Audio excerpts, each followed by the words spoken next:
Hi, my name is Arrtx, aka Annika, and welcome to my channel. Super happy to see you here. And today's video is viewer requested. I finished last week but started almost 2 weeks ago this image.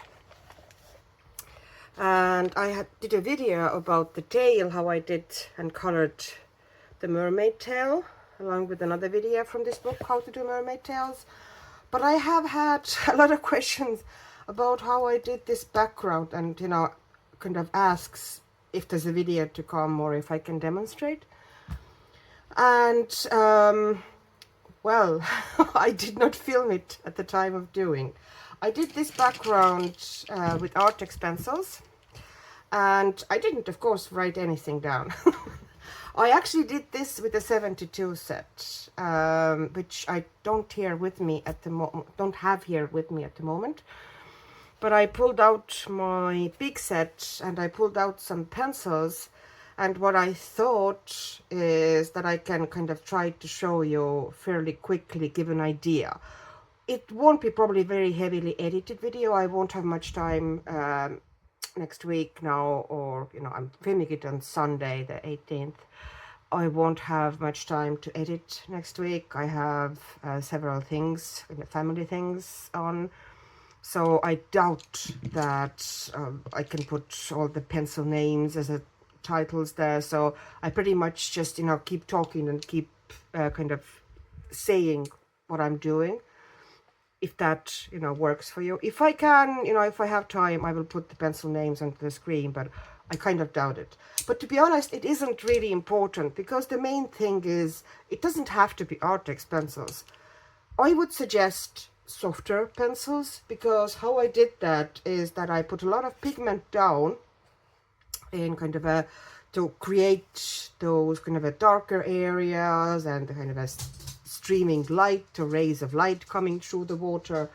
And I did it with a fairly kind of a light hand, but I put, because this paper, Amazon paper, grabs the pigment really, really strongly, so it was easy to put loads of pigment down. But of course you would have loads of white kind of showing through the pencil work. So I just used your regular alcohol blender, alcohol marker blender, to kind of, once there was enough pigment down and I was happy with, what the shapes and, the colors were, I just went over with it with alcohol blender, and that was it. Yes, the result probably would be, kind of more vibrant and perfect if I did it with endless layers of pencils and blending, but I just, most of the time I don't want to spend that much time doing a little background, and that one takes long enough already. So these are the pencils I pulled out now. They were probably not exactly the same pencils as I used here, but I'm just giving you the principle, not exact what I did. So what I pulled out is this is jasmine, this is sand, this is beige, this is pale green, and all those colors, very similar colors or almost the same name colors, are actually in Prismacolors as well. That would be another alternative you can use very easily, doing the same thing. Pretty much, Arrtx, a lot of Arrtx colors are very similar to Prismacolors, even with the names. But of course, you can also use any other pencils. Basically, you take kind of a pale creamy yellow, kind of a stronger dark yellow, you take beige, kind of a pale beige, or you can use peach. You can take really pale green, and if you don't have it in the actual set, you can pull it from the likes of Fruitful and Macaron or something like that, kind of pastel set. Then I took cloud blue, which is essentially kind of a cool bluish gray. Now it's a gray with a strong blue. It's called blue, but it's more gray. So even cool blue kind of a cool blue, say 50% or 30% in most of the sets would work.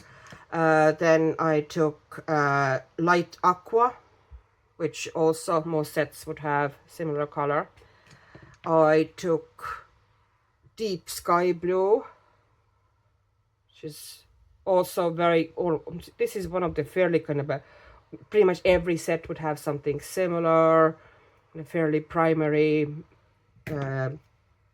medium or kind of a mid-tone blue. Then I also pulled out Helio Turquoise Light. This is now, you can also use, this is essentially once again really darker blue-gray. So if you have something like this in any other sets, kind of a muted grayish blue, or you can also use, if you don't have anything like that, cool blues. Sorry, cool grays. And then the darkest colors are peacock blue and indigo blue. And this introduction took way longer than it should have. Here we go. This is the image. I'm going to bring you a little bit closer, and I'm going to try to create here something, you know, similar than I did here, but we'll see. It won't be exactly the same. It never is. You can't really, I can't repeat exactly the same in the background or in even the same image. Even if I had exactly the same colors, it will never come out exactly the same. So we'll see what's going to happen. Now, how it works is that we work from top with lights and from the bottom with darks until they meet, essentially. And first thing we map out is, I'm going to take the jasmine, which is the kind of a really, really pale yellowish tone, and I'm going to map out the rays of light. And they're going to be wider at the top, the way I'm doing them. I've seen a lot of versions where it's kind of narrow at the top and then it widens kind of into more dispersed light.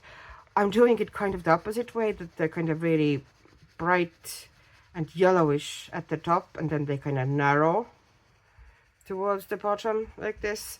And I'm just mapping them down. I'm not being very, very precise about it. Also, you know, this plant here is not very convenient, let's be honest, for this effect, because it's awkward to kind of, you know, it's always better to do it when there's not too many kind of tiny detail in the way, because there's a lot of little blending and messing around here. But we'll see. Hopefully it'll come out all right. And see, I'm narrowing here.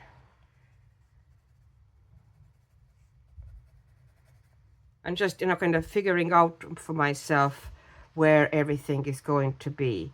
And I'm doing one little ray that is kind of paler and shorter here.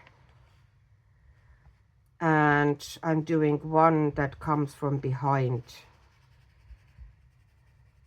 And I'm trying to do them the way that they kind of almost are tilted, so they would, like in my imagination, they could eventually kind of almost meet somewhere in the bottom if they were strong enough. So now kind of they come straight from the top. So, and I keep the pencil kind of sideways, not being very precise here. And, you know, because I'm doing the eventual blending with alcohol marker, it is not going to be, it doesn't have to be super precise. I'm putting a little ray here behind her tail, but I'm just leaving it there. And that should be enough, okay? And then I'm going to strengthen the sides. This is now the sand, which is kind of a darker and slightly, like, it's not super bright yellow. It has that slight earthy undertone. So I am doing the edges of the rays gently. I'm not defining them or making them sharp. I'm just putting some of that sand to the edges of the rays. Basically, we now need to create a neutral zone for these rays, so you could have a transition into blues and grays. So we just, but I'm not going very much like lower. I'm only putting it to the edges, kind of at the very top. I won't go very deep with that very strong yellow, because I don't want it there. I want the brightest light, the strongest, yellowest tones to be at the top, coming from the top. And here I won't probably use much of that color at all, because I want that to be the little shaft of light here to be kind of paler, because we're only really seeing the end of it. But the top ones, I'm going to put a kind of a transition zone of darker yellow. Now the next one I'm going to grab here is beige, and I'm just neutralizing things a bit here with the beige. And once again, now I'm going the edges, and I can do that a bit towards the bottom as well, because that isn't very very strong color, but I want that as a transition between that yellow and the yellow greens and blues, because I don't really want yellow and yellow and blue kind of blends in a kind of bright greens. There are going to be greenish blues here, but I don't want outright greens. So I'm putting that, and I'm also putting that beige now slightly on top of the whole thing. I'm kind of trying to neutralize it a bit, so those rays of light wouldn't be too yellow and too bright and unnatural. So that beige is going to give me a good neutralizing effect. And I'm taking it downwards as well, because that is also going to be one of my blending colors. And now I'm also trying to, at the moment, they're kind of very straight edges. You can see how these aren't kind of, you know, just straight edges. They vary in thickness, they vary in shape a bit, they go out a bit, they go in a bit. I know that mostly rays of light are depicted as, you know, very sharp or very straight kind of shafts of light, but in water I imagine that the water is moving and there's kind of constant distortion. So I really want to show that nothing would really look like drawn with a ruler in the water. See, and I'm see, and this is now down. We can, you know, I keep adjusting that shape all along, you know, all the time as I'm adding colors. But I want slight variations and slight play there. And I'm also now grabbing the pale green, which is kind of, it literally is what it says. It's a really nice color in Arrtx. Really like that one, the pale green. You can find something similar in Prosvirina macaroons in the most pastel sets. And you have similar Prisma as well. You can also use sage in Prisma for that. Does Arrtx have sage? Let me see. Pale green, pastel green. There's one green that is even lighter, but I'm not going for this one. Ginger root would be also a good color, you know, to use in this which definitely, you know, also something very similar is in Prismas as well. So, you know, there are so many options, but basically now I'm bringing in the green, and I'm doing with the green the same thing. I'm putting it to the edges, but I'm also bringing it in some places a little bit. I'm not just doing kind of stripes of color, because the moment you do stripes of color, it kind of will look unnatural and, you know, like something that is on the stage, not in the moving water. So shafts of light like this, you know, very straight edged, in my head they happen mostly with UFO abductions and straight stage performances. They don't really happen in nature that much, especially underwater, especially if there's a moving water. And this one, you know, she's not that deep. If there's rays of light coming like this from the top, she's not very deep.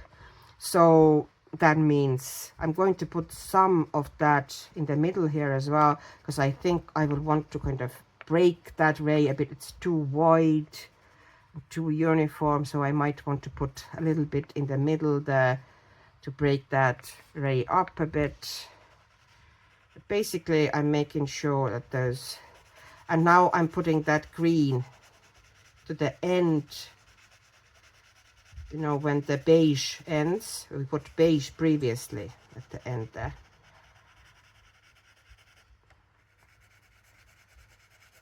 I'm putting some green there as well, because that's going to be kind of really nice transition color. And here, that little shaft of light, keeping it short and fairly. Now I feel that I made those shafts a bit too wide. That's what I'm saying, they never come out exactly the same. So now I'm taking the cloud blue, which, as I said, you can take also any blue grays or very muted blues. Many sets have them. Or if you don't have anything very similar, you can just grab the,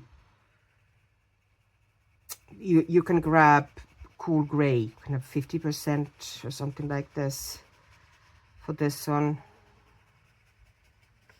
And I'm starting to put in, and because it's so muted, and because I've now put so many different variations, you know, of pale colors down, more muted colors as well, you won't get this mix of kind of a bright green here. A little bit of green is actually fine, because, you know, greenish undertones, it's actually good, which is why I use that pale green here as well, because it's seawater or ocean water, and there is a very strong greenish undertone there usually, with all the algae and everything that is kind of departing its, or influencing the color of water. So I'm essentially creating now, you know, here this shaft of light was just, I thought it was too wide and too uniform. So see, I put a little kind of a stripe here in the middle to make it more interesting and break it down a bit, so it wouldn't be so uniformly kind of, you know, big wedgy triangle going down, which, you know, just doesn't look that great. And I can take a little bit of that cloud blue into the light areas as well.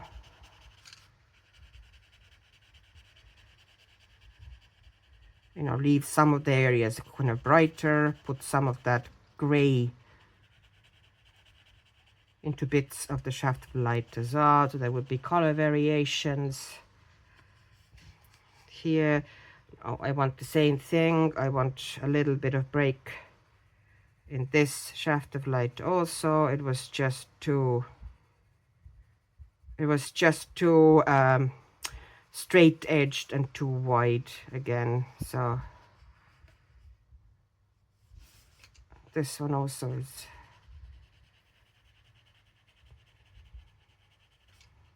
you can see how I'm playing with the widths, and you can just do the same thing. Just keep a light hand here in this beginning anyway when you're creating those rays of light. Keep your hand fairly light, keep the pencil, like hold pencil from far away. If you work like this, you're going to be starting, you know, working tight. If you hold it from the back like this, you know, one of the first lessons that, you know, most videos will probably give you, or most people who talk about pencils. Hold it from further away and you get softer results.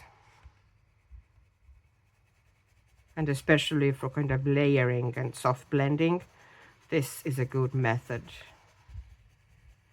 for holding the pencil. Okay, so I need to put more of that color here as well.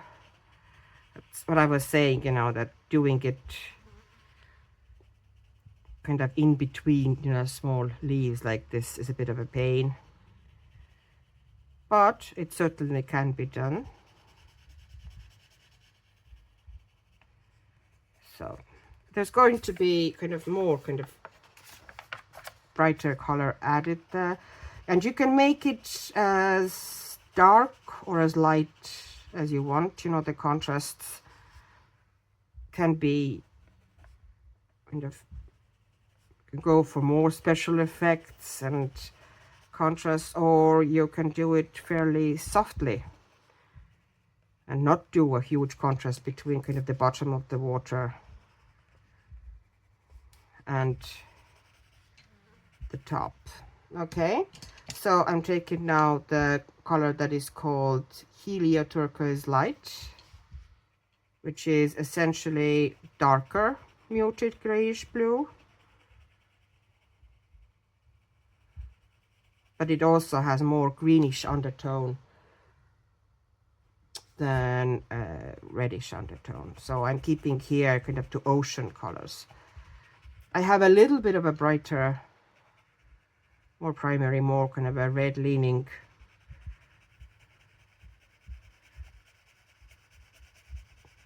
blues there, but not a whole lot.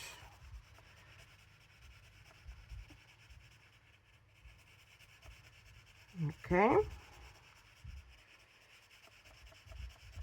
so I'm just adding that here.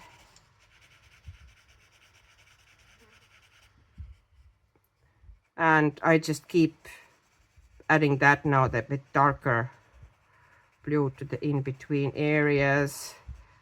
And because, as I said, because I am doing the blending afterwards with alcohol marker as well, as long as you have plenty of pigment down, which is, you know, you have to make sure that you have enough pigment here.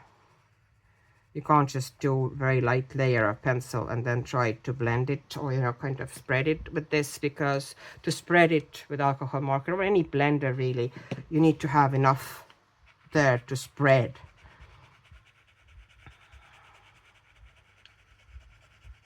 So I'm doing this.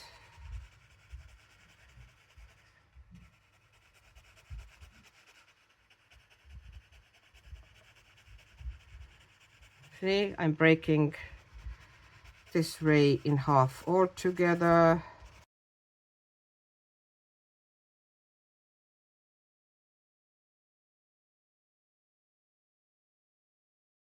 And now, next pencil I'm going to grab is actually, I'm going to now work a little bit from here, because I want in my head to have better idea what I'm doing. So now I took indigo blue. Once again, most of sets would have it. Basically take your darkest, absolute darkest blue if you don't have pencil called indigo, take the darkest one you have. Preferably it would have more green undertones than, you know, kind of red undertones, but never mind. Even if it's very kind of a blue, sorry, very red undertones, we're going to add some other pencils on top of it, which will kind of take care of this, give it more green undertones. So nothing is a problem really. Even if you have to use purple, which I've done before, that, you know, if nothing else, but I have really dark violet. I have done that before, that I just use violet and then I put some greens and blues on top, and you manage to get a really dark tone. So here we are. I think I need to put, this is sorry, light aqua, and I'm just creating for myself here this light zone, and I'm going to put that, well, I can do that a bit later. I'm just creating now. I keep working, I keep jumping. See, when I usually work or do pencil work, I tend to jump from one place to another like this, you know, kind of when I make a decision, oh, I want this there, I want this there. I can just, you know, be pretty chaotic when I do things. So I'm trying here, I really am trying to kind of be somewhat organized and understandable and coherent. So you would get a picture of what I'm doing. So essentially here I am putting down a good layer of dark indigo.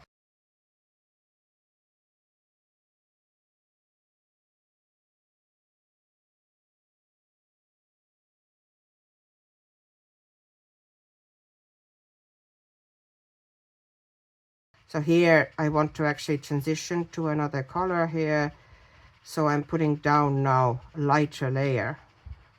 I'm decreasing the pressure. I'm only putting on like a little dust or a fog of this color, so other color has something to blend into. So we want it, you know, near the seabed, we want some darkness.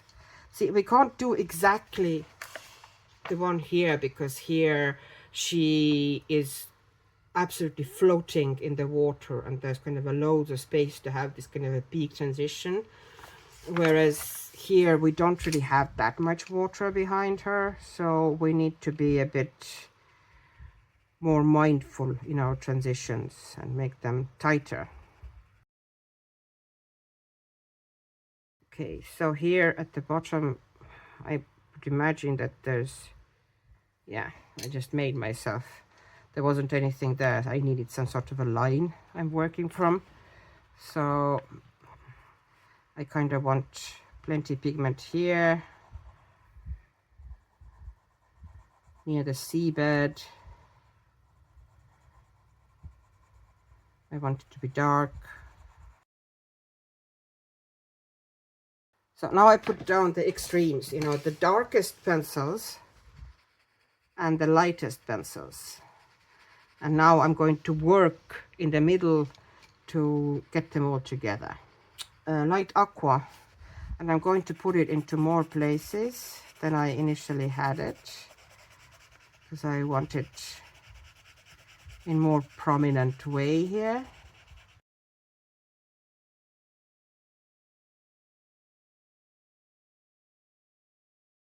And here as well, I'm making it more subtle, and I'm going to give it more of this light aqua. But I'm keeping it kind of upwards here, because that would be a color that is more nearer to the top of the water. But because I put that the bluish grays down, that now gives this beautiful, you know, there's more subtle colors here. There's more interesting transitions. So this background, like any pure pencil background, is not going to be amazingly and fantastically fast. This is just not how it works. But, you know, as pencil backgrounds go, comparatively, it is fast. So it's kind of all relative.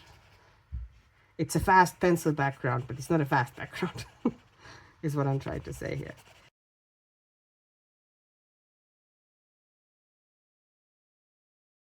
Now I'm going to grab the pencil that is called Deep Sky Blue.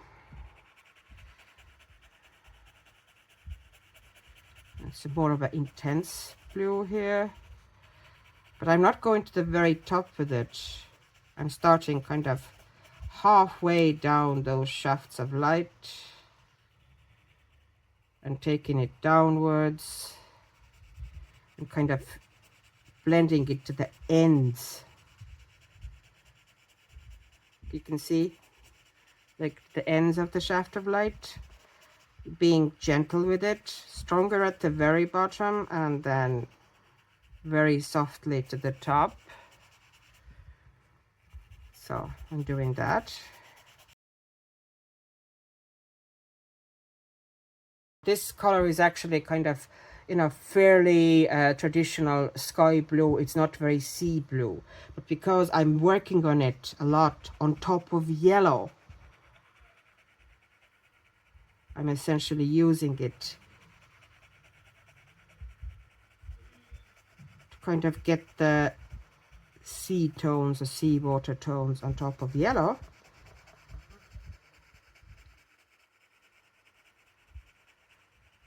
You still get the result that is similar to sea green, so kind of a sea blues. Okay, that is my dog who heard somebody coming to the door. I might be obliged to let her out of the room. And here, just making sure, I'm putting down just a layer of it everywhere, but I am going to darken some areas.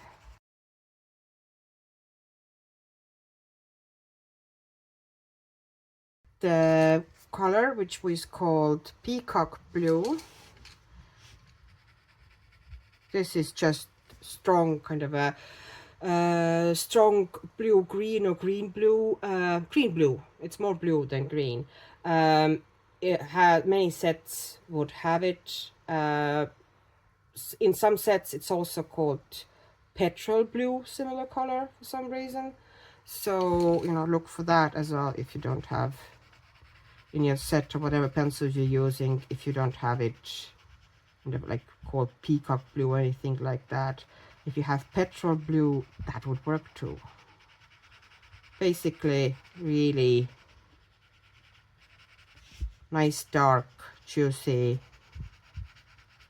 green blue or greenish blue. And now we're taking all this area here that I left white, and I'm filling it in with this color. So I'm blending it into the aqua, into the light aqua. And I'm going to do back and forth there as a bit as well. So there will be plenty of pigment down for both of them. So there will be a nice transition there.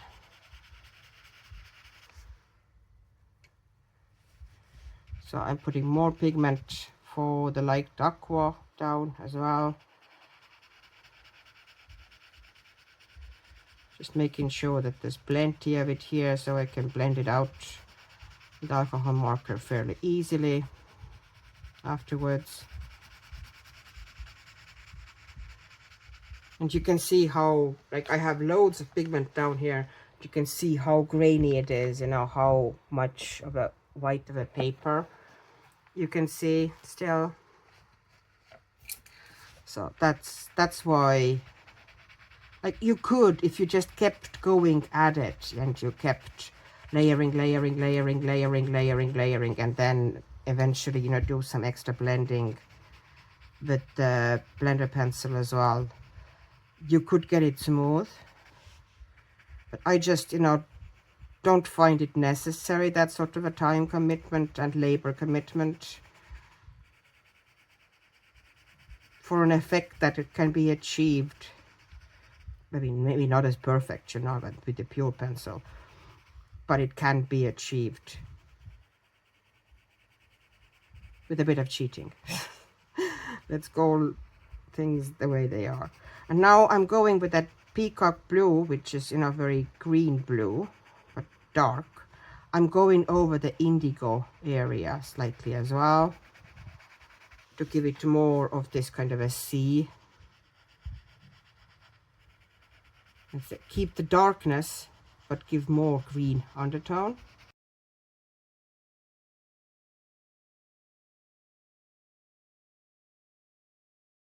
There we go. And now I'm taking the same peacock green, and I'm now bringing it to play on the other side as well, because obviously, you know, oh, okay, there should be more here. Okay, so I'm bringing the darkness to this side as well. Otherwise it looks like, you know, the mermaid is kind of this border between light and dark, so we need to put some of the darkness to this side as well.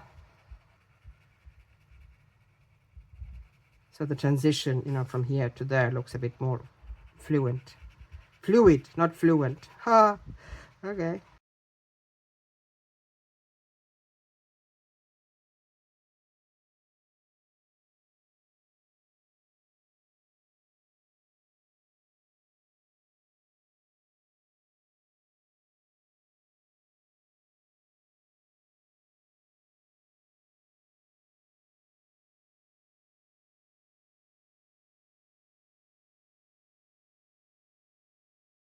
This is the deep sky blue.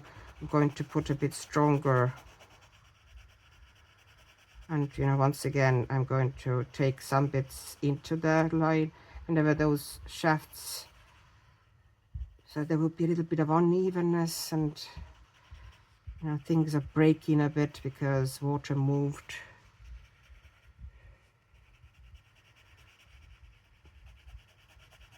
This is like deliberate imperfections, which I think are often what make a piece of artwork or a coloring page interesting and unique and fun and kind of stand out. Okay, so you can already see, you know, it's not exactly the same, because at first the image isn't the same, you know, it's only half. Like this is the full kind of a circle. It was more room. I had to kind of keep it tighter here. I don't know if I'm going to, this is now the Helia turquoise light, which is basically the darker blue gray. Just taking things a bit more.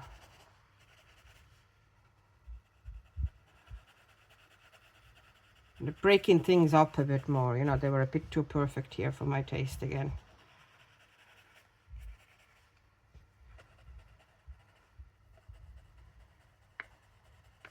And just adding more pigment here where I feel that, or maybe I don't have enough down.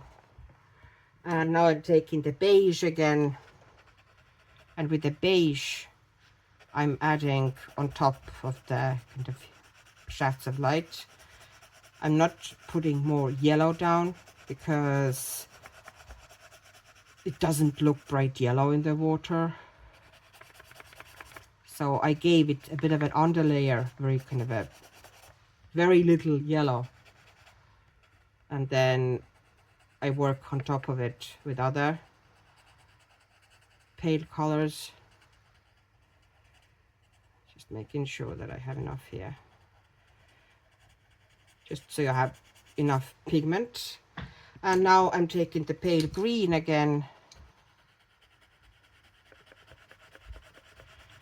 And I'm bringing it more in as well, because that pale green is essentially, now I'm going pretty much over the whole thing, the whole shafts of light and, you know, the shadows in them. I'm going to go over them with the pale green, which is more natural for something that is underwater. It won't be bright yellow. So I'm now toning it down altogether and changing the undertone, so it would look more like I imagine it would. And here at the bottom as well. Okay, and this is it now. I don't think I'm going to put much more. Like eventually, once I have it blended out, I will probably add, you know, here and there some darker colors to emphasize some areas, because things always get a bit paler. This is now, sorry, deep sky blue again. Just adding some extra pigment here. It looked a bit pale and boring here for me. If you want to do any erasing now, you should really do it before you go in with alcohol blender, because if the blender now touches into some areas that the pigment shouldn't be and it is there, and it kind of blends it out, there's no lifting it after that. Okay, so first thing we're going to go over before anything else is those rays of light or shafts of light. So lightest areas first, and it saves you to having constantly to clean the tip of your marker if you just do the lightest areas like this all together.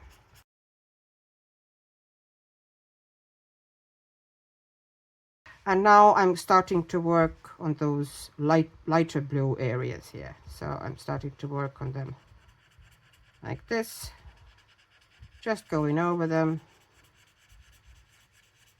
smooth them out, and bringing them slightly into the shafts of light, just moving the pigment. The alcohol blender doesn't move the pigment hugely, it does a little bit, which can be helpful like this. You're basically, you know, blending into the areas. So here I'm going to the top.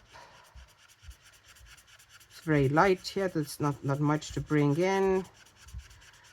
But as you go towards the bottom and there's darker and more pigment there, you know, I can dissolve it here in the middle, and then I bring in slightly parts of it into those shafts, so the edges would be kind of more blurry. And because of the way alcohol marker works, it will dry super easily and fast, so we can start working on top of it and adding some maybe little bit of a layers very easily afterwards.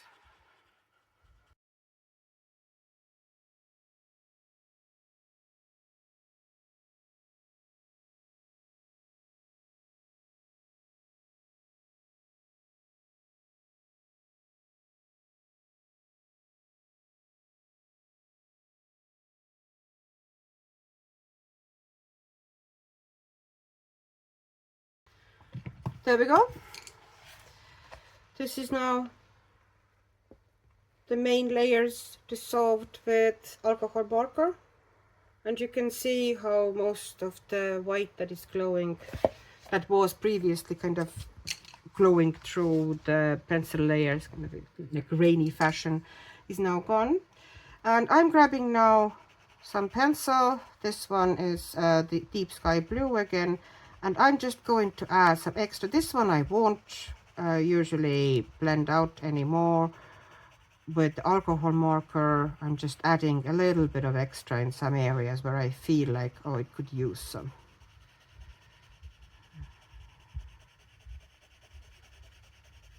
I'm strengthening those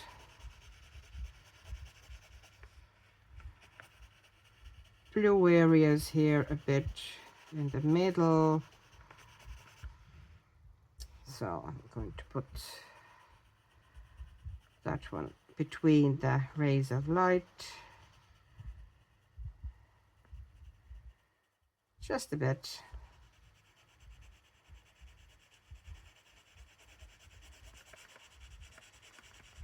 Because that's the color I essentially use to blend the bottom of the light shafts into the background. I'm just going to put in more of it here in between areas. And for the behind the tail area, I almost blended it so it would be almost visible, the bit of light that is behind there. And then I put a tiny little corner here because I never wanted it to be very prominent. So a little bit of a blue here. Okay. And a little bit of a blue here. And then I'm going to drop in some darker colors as well, just to make sure that I have enough. And here you can kind of play with it and smooth things over and make the shafts of light narrower if you want to, or break them down a bit, or misshape them a bit more. I'm not going to really, you know, go hugely into the town with them, mainly because, you know, I don't really have at the moment plans for this image. So if I really feel like overworking it, when I eventually get to it, I might, but most likely I won't. Because it's, at the end of the day, at the moment, everything looks, you know, really, really visible and prominent on this background. But once the image is colored, it really pushes everything literally to the background. So you won't really notice that much. You see that it's there, but you don't really notice every little detail or imperfection anymore in the background. Whereas now, because the background is the only thing there, you see every little detail and glitch here. And I might take that peacock blue here as well and just gives it a bit of extra here.